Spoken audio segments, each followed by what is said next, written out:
Welcome to Lock It Down Sports. I'm Locke Hoover. Now, as always, you can follow me on X at Lock It Up Media. That's Lock It Up Media on X. You can also check us out at E5280 Sports. That's E5280 Sports. And today on the show, Jared Goff pays up what the Big 12 is eliminating in the most recent Kirk Cousins. And when I say most recent, that's where I'm starting today because I don't know what else to say, where to go, how to how to put this. So we're just gonna do the most recent. I don't know if you saw this or not. Kirk Cousins is on the Netflix show Quarterbacks, and he had some things to say about the Atlanta Falcons and how everything went down really in his thoughts. So he said he felt misled by the Falcons after they drafted Michael Penix, saying, hey, you know what? I might have stayed in Minnesota. But they offered, and that he could have, they offered him a contract, but it would have definitely been a 1, maybe 2-year deal. And with that being the case, they still could have drafted J.J. McCarthy. How does Cousins feel then? Say he signed a 2-year deal, they still draft McCarthy. It's this whole thing is perplexing to me and odd. He feels misled, disrespected, but yet the Falcons also offered him $90 million guaranteed with a no trade clause. How misled, how disrespected do you really feel when we give you $90 million guaranteed on this 4-year deal, a no trade clause? That means you're our guy. We give you a no trade clause, which means we can't trade you anywhere, obviously, unless you approve it. And you get $90 million guaranteed at age 36, right? So where's the disrespect in that? That's the, hey, you're our guy, but we also want to be taken care of in case of this injury you're coming off of and for the future. We see a guy we like. We can sit him for 2-3 years, maybe, in Michael Penix. He learns from you, but you're a guy leading us to the playoffs and hope, that sort of thing. So I don't understand the disrespect there, the being misled in that situation. I mean, especially with this no trade clause, it really gives Kirk Cousins all the power. And like I said, it shows me how committed the Falcons were to Kirk Cousins with the deal.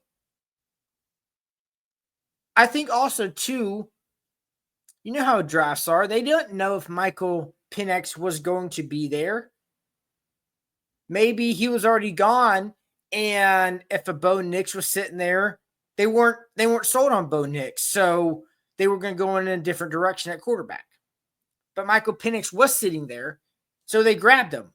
And you know what? He's going to be our quarterback of the future. He's going to be our guy in maybe 2 years when we can get out of this contract if we really want to with Kirk Cousins. Then Cousins would be in a backup for the last 2 years, or he says, fine, trade me. That's where it really would have been in potentially that situation. Now maybe some of this makes a little bit more sense during the season. Why Kirk Cousins didn't say or mention anything that he was hurt and banged up. Because obviously we saw his production play, and I've talked about this in previous podcasts about Kirk Cousin and how he fell off the cliff during his injury during that 4 or 5 game stretch. Yeah, there's a reason for that. He was hurt. But he didn't say anything. He didn't tell the Falcons. So the Falcons, and he was he's only on the injury report one time. Since maybe he felt misled, he was going to mislead the Falcons saying, I'm not hurt because I've got this guy right over here that might take my job. And I've mentioned this before in previous shows as well. And Kirk Cousins even comes out and says this on the Netflix show Quarterback. I didn't want to be Wally pipped. I read the Drew Brees book where I never wanted my backup to potentially get on the field if he had a chance to take my job. So I'm going to keep playing.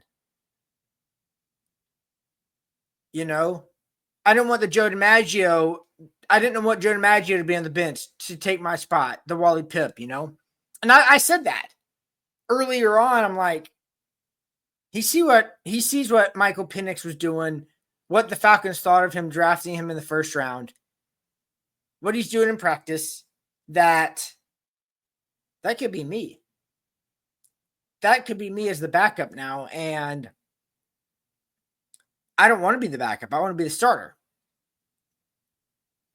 And here we are. Of course, everything that happened, Kirk Cousins is now the backup. He's not really happy about it. He was hoping he was going to get cut. So then he could have gotten all this money and still sign with another team instead, and be a potential starter. Instead, the Falcons sign him, give him that $10 million roster bonus. He's still on the roster. He's the backup. And now it's maybe he gets traded if a quarterback gets hurt during training camp or during preseason. Then he would still have to approve the trade since he's got the no trade clause. But he's still got all the power in this. I don't know how he's felt so misled when he has all the control, all the power. They gave you $90 million to be the guy. You just happen to not be the guy after the injury.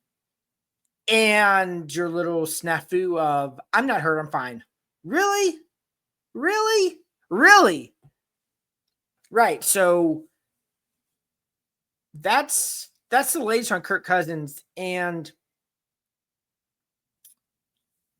it's going to be interesting to see how much of a teammate he's going to be.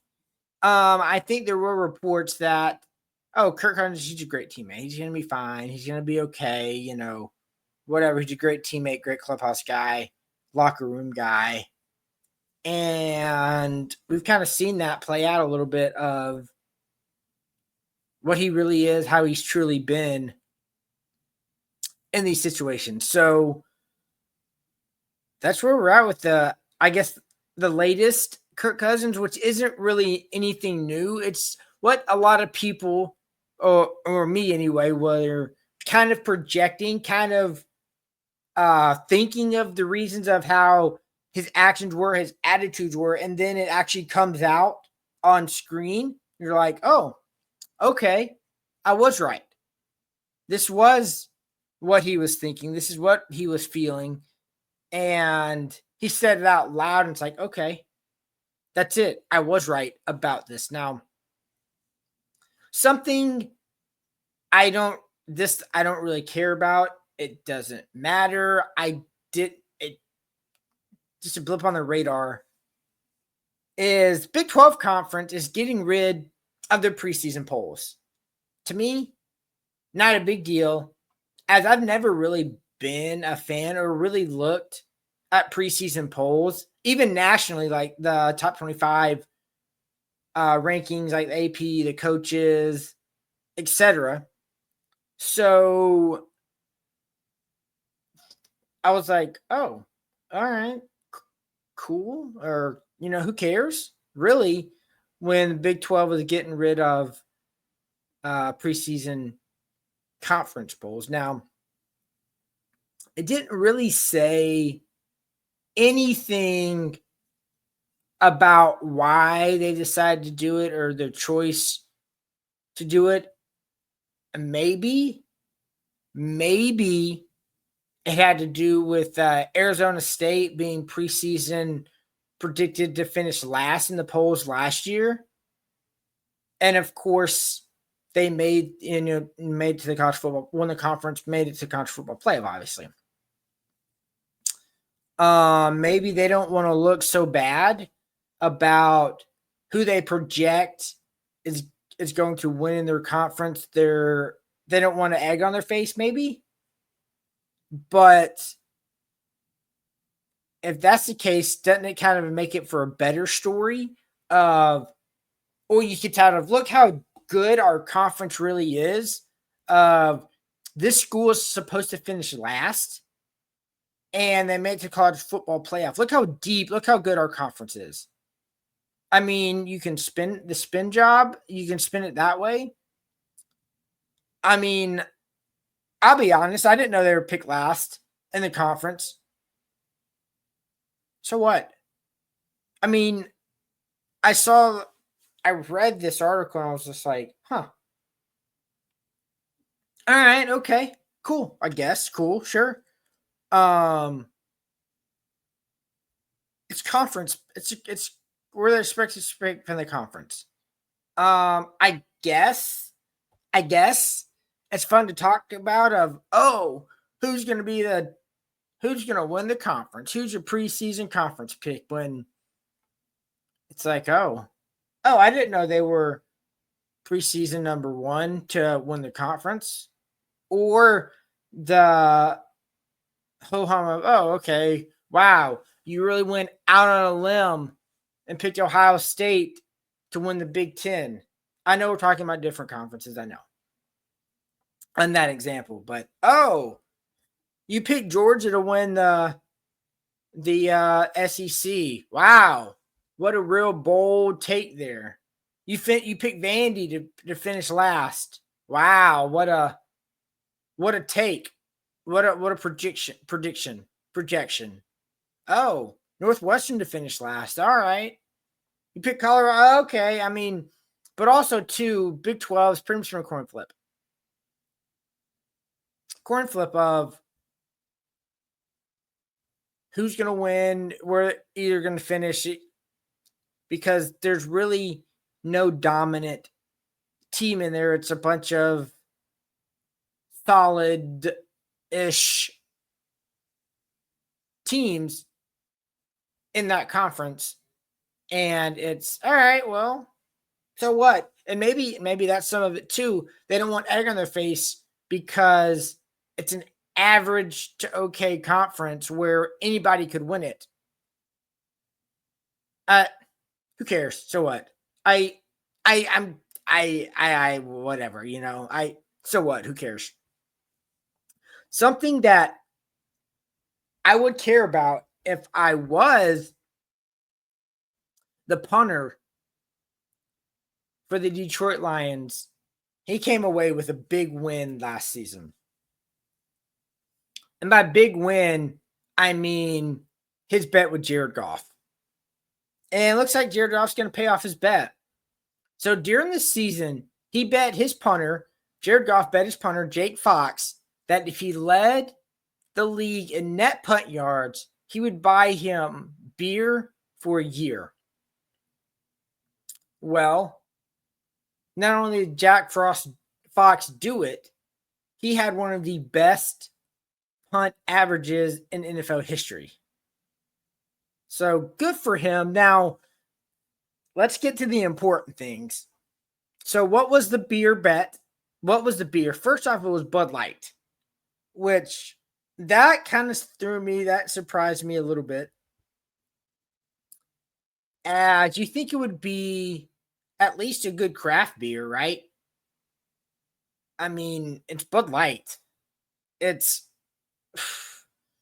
I mean, your cheap beer level. At least make it a good craft beer, right? So that was kind of, an interesting little nugget there. And also, too, I want to know how he's getting it. Is it a 12-pack a week? that Jack Fox goes and buys, and then he Venmos Jared Goff, the cost request. Is it Jared Goff writes him a check? Hey, this should cover your beer for the year. Is it Jared Goff? Know what? Here's one beer a week for the year. Here's a truck. I'm just tell them to deliver to your house, and now you've got your beer for the year. I'm like all these questions. There's so much to know when it comes to like fun things like this of how is it going to be executed. I mean, it is a quarterback after all, so he's got a plan to deliver it up. Or maybe it was the conversation here of, hey Jack, how do you want to do this now that you've won? What do you prefer? Or the question is it 2 12-packs a week?